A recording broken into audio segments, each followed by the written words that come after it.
Olá, pessoal! Vamos para a nossa aula de número 3 do sétimo ano A e sétimo ano B, ainda com o módulo 2 do livro e capítulo 3 do livro, ok? Eu peço que vocês criem essa rotina de ficarem em casa e criar a rotina de fazer como se estivessem no colégio, né? Assistindo essas aulas, ok? Vamos lá começar? Vamos falar sobre reino animal. Na aula passada, a gente viu as classificações dos seres vivos, as características do reino, as características do reino animal, né? Vamos começar a ver agora e suas classificações, ok? Vamos começar a nossa aula. Antes de começar a nossa aula propriamente dita, eu vou pedir que vocês anotem a agenda, ok? Dê uma pausa no vídeo daqui a pouco e anotem a agenda. O que eu coloquei lá como agenda? Copiar o esquema dos slides no caderno ou fazer a marcação com marca-texto, ok? Nas partes mais importantes que eu vou mencionar aí.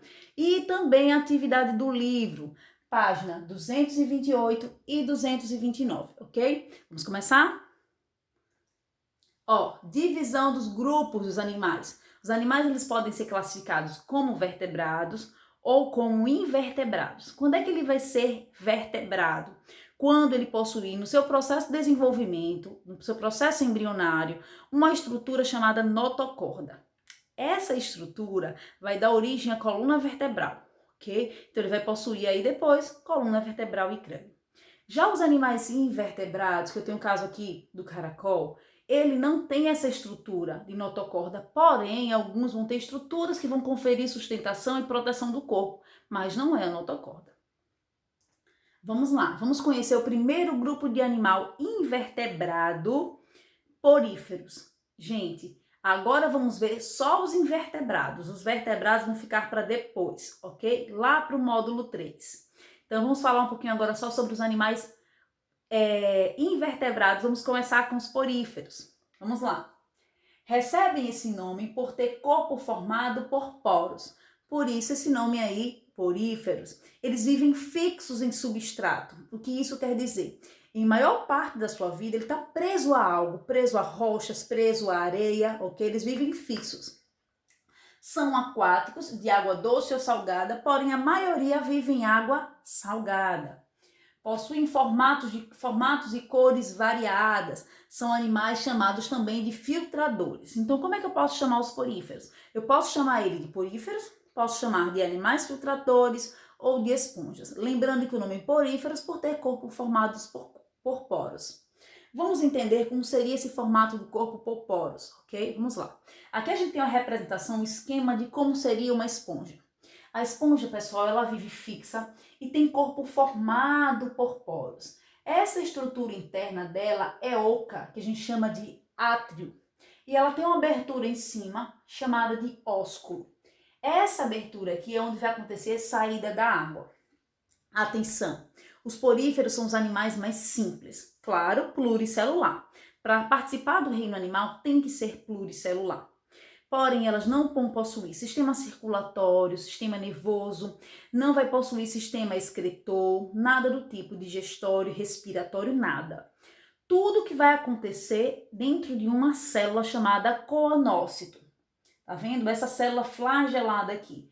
Ela vai ter a função de pegar do ambiente os gases, liberar o que não servir para ela, são chamados de excretas, como gás carbônico, por exemplo, e vai ser responsável por absorver o alimento. Então, como acontece? Percebam que eu tenho vários flagelinhos aqui, ó. Elas ficam voltadas com o flagelo para dentro, para essa região do átrio. A água vai entrar pelos poros. Aqui eu tenho essa representação, ó. A água entra pelos poros. Esses coanócitos vão filtrar a água, por isso chamado de animais filtradores. Filtram a água e ao movimentar seus flagelos para cima, a água vai manter esse sentido de entrar e sair, entrar e sair. Os poríferos também vão possuir algumas estruturas que vão auxiliar na sustentação, como é o caso da espícula, as células epidêmicas vão ter outras funções aí, a amebose, função regeneradora e assim por diante. Mas o mais importante seria essa estrutura aqui, por isso são filtradores. Vamos lá, vamos agora falar um pouquinho sobre a reprodução dos poríferos. Os poríferos vão realizar duas formas de reprodução.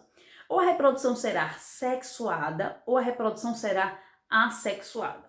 Quando é que a reprodução vai ser sexuada? Quando acontecer junção de gametas. Quando acontecer a junção das células reprodutivas masculina com a feminina. Eu vou classificar como sexuada. É o que vai acontecer aqui nessa imagem.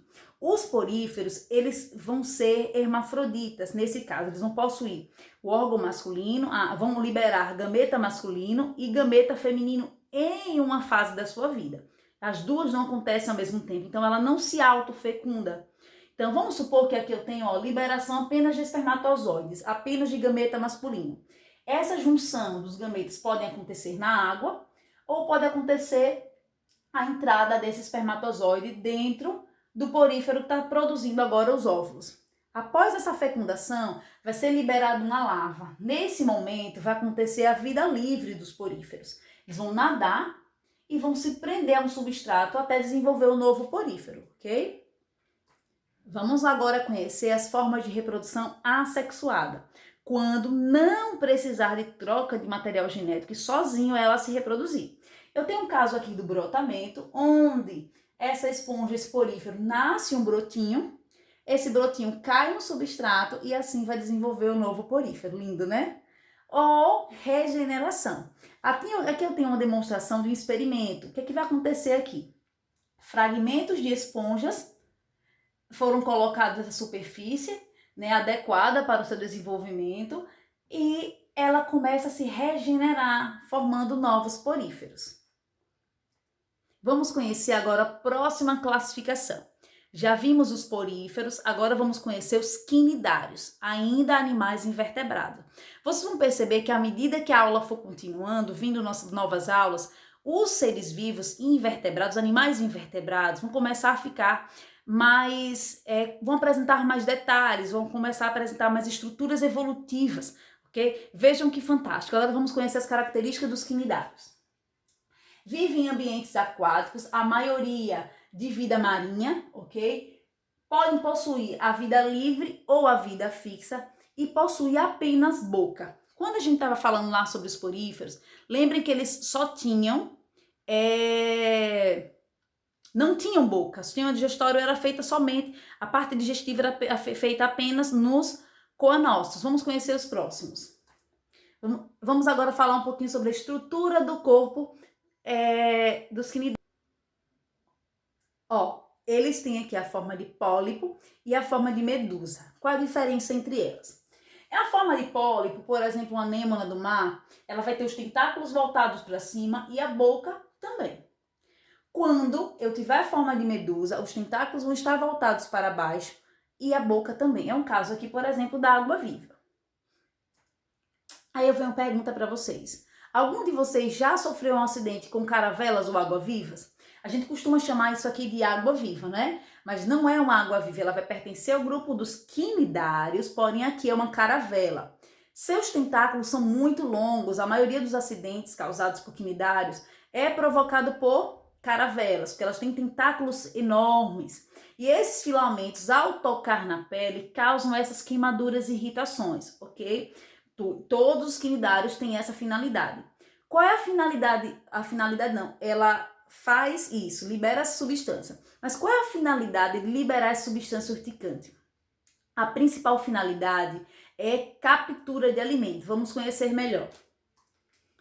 A gente tem nesse slide a demonstração de como acontece. Existe uma célula chamada quinidocílios, ok? Quinidócitos, na verdade. Esses quinidócitos possuem quinidocílios. Eu tenho aqui a epiderme de uma água-viva e essa representação, essas células aqui, eu estou representando aqui de forma maior para vocês entenderem.